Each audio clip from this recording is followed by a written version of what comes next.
Now, if this was a year ago,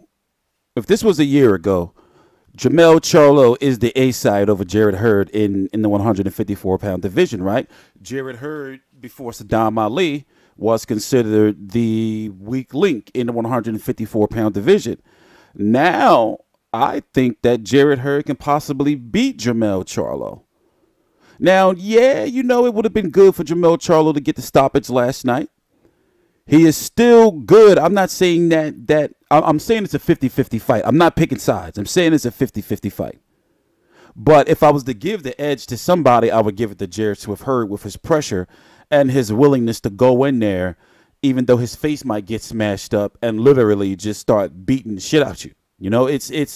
It's been something we saw with the Austin Trout fight. He just completely put his hands down because Austin Trout is not known to be a power puncher or Austin Trout can give that illusion of being a pressure fighter, but his punches don't do no damage to nobody. When you look at Austin Trout, he lost to both of the Charlo brothers at 154 pounds. Jarrett Hurd, Canelo, he did beat Miguel Cotto, but he lost to Erislandy Lara. You have Jarrett Hurd, who now has 2 titles and beat the king of 154 pounds convincingly. Jarrett, Erislandy Lara, if you beat him, they usually don't be convincing with those 2 draws and those 2 losses he got when you look at before he lost to Jarrett Swift Hurd. So Lara's kind of out of the equation. Now, yeah, they can do Jermell Charlo, versus Erislandy Lara, but it doesn't have that same mystique to it, And if we were to see a Jermell Charlo versus a Jarrett Swift Hurd, then Jermell Charlo would have to let his hands go because he's going to have to do something to keep Jarrett Swift Hurd off of him from coming forward because he's going to keep coming forward. He's going to put Jermell Charlo in the very uncomfortable situation, right? Makes sense. So for those who didn't listen to it, the fight, this is actually from last night, but this is what he said in the post-fight interview. I don't understand why the fans are booing him, but I do feel, looking now that Errol Spence has his own card, right, next weekend. Right now it's June the 10th, 10:32 a.m. Eastern Standard Time, 2018.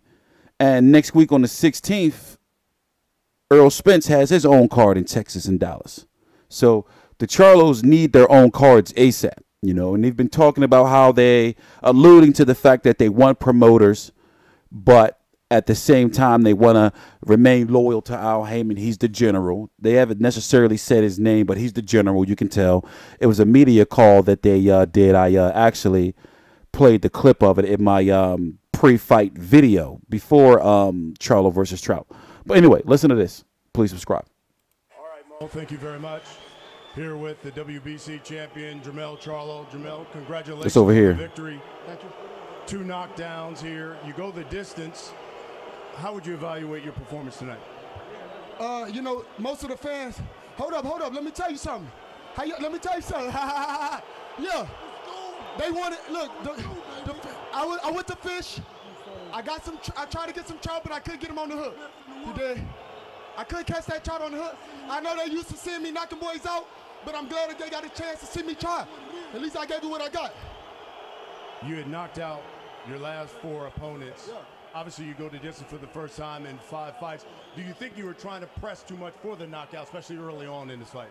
Well, I already knew Trout was going to come in and try to survive. I love you, L.A. I love you, Los Angeles, California. Last only for life. Trout wasn't going out like that. Trout is a veteran.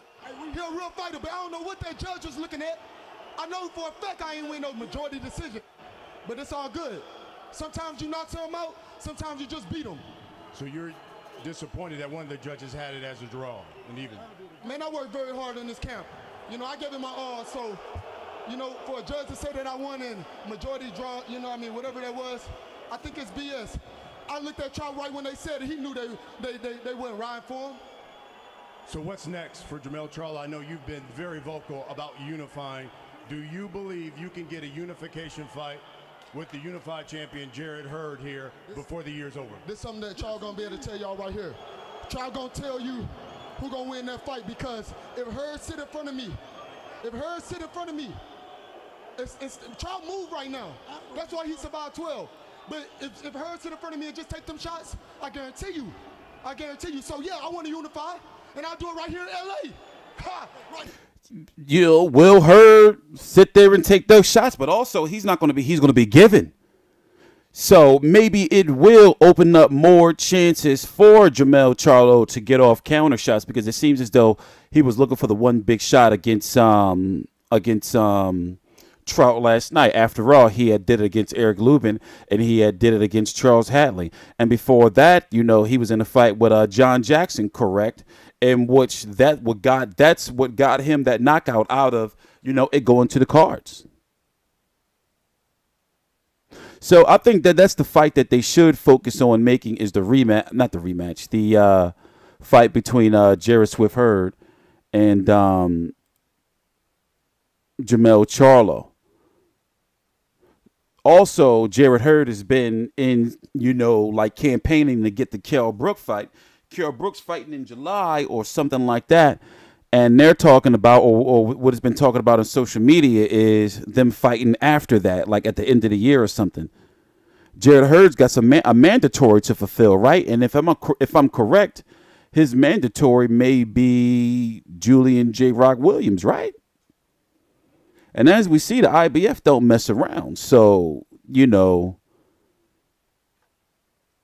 we saw them try to strip Carl Froch, right? Tyson Fury.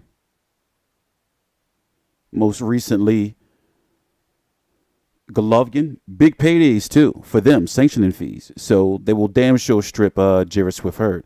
So if not a unification with Jermell Charlo, you know, Jarrett Swift Hurd seems to have, you know, a couple of more options.